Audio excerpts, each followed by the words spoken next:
श्रावण मास की पुत्रदा एकादशी मनोवांछित फल प्रदान करने वाला एकादशी माना जाता है। इस दिन जो भी मनुष्य पुत्र की लालसा रखता है वह यह व्रत रखता है तो उसकी सारी मनोरथ पूर्ण होती है और भगवान विष्णु की कृपा से उसे पुत्र की प्राप्ति होती है। आइए सुनते हैं श्रावण मास की पुत्रदा एकादशी व्रत कथा के बारे में। एक बार युधिष्ठिर ने भगवान श्री कृष्ण से पूछा, मधुसूदन, श्रावण मास की शुक्ल पक्ष तिथि में किस नाम की एकादशी बहुत ही फलदायी होती है?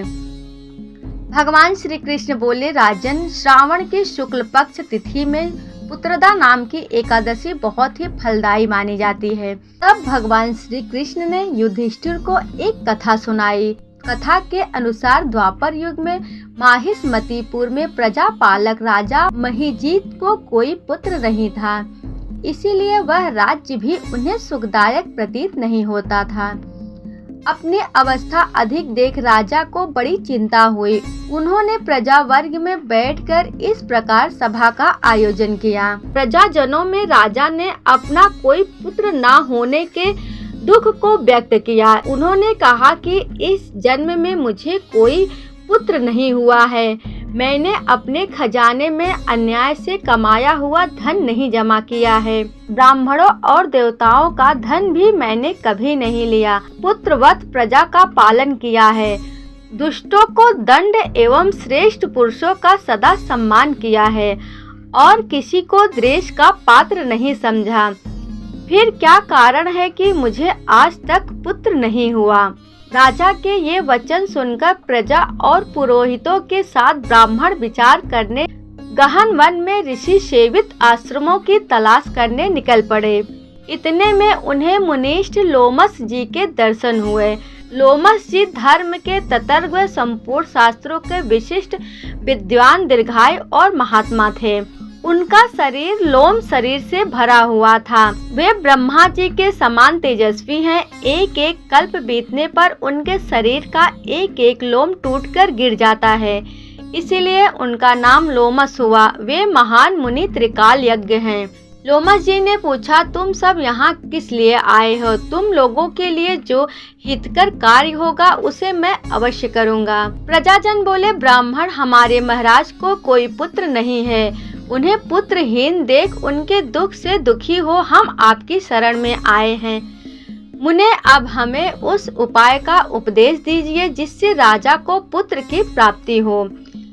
उनकी बात सुनकर महर्षि लोमस 2 घड़ी के लिए ध्यान मग्न हो गए।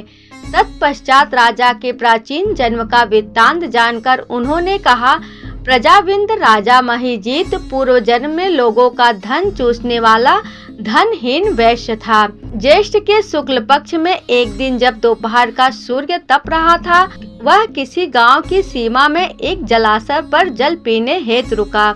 इतने में वहां प्यास व ताप से पीड़ित बछड़े सहित एक गाय भी आ गई और जल पीने लगी। वैश्य ने पानी पीती हुई गाय को हाँक कर दूर हटा दिया। उसी पाप कर्म के कारण राजा इस समय पुत्रहीन हो गए हैं। प्रजाजनों ने कहा, मुने, पुराणों में उल्लेख आता है कि प्रायश्चित रूप पुण्य से पाप नष्ट होते हैं। अतः ऐसे पुण्य कर्म का उपदेश दीजिए जिससे उस पाप का नाश हो जाए। प्रजाजनों, श्रावण मास के शुक्ल पक्ष की पुत्रदा एकादशी मनोवांछित फल प्रदान करने वाली एकादशी मानी जाती है। तुम लोग उसी का व्रत करो। प्रजाजनों ने मुनि को नमस्कार किया और नगर में आकर विधि पूर्वक पुत्रदा एकादशी व्रत के अनुष्ठान व जागरण किया और उसका निर्मल पुण्य राजा को अर्पण कर दिया। तत्पश्चात रानी ने गर्भ धारण किया और समय आने पर बलवान पुत्र को जन्म दिया। इस एकादशी का महात्म्य सुनकर मनुष्य पापों से मुक्त हो जाता है तथा इस लोक में सुख पाकर परलोक में स्वर्ग की गति को प्राप्त होता है। पुत्रदा एकादशी मनोवांछित फल प्रदान करने वाला एकादशी माना जाता है।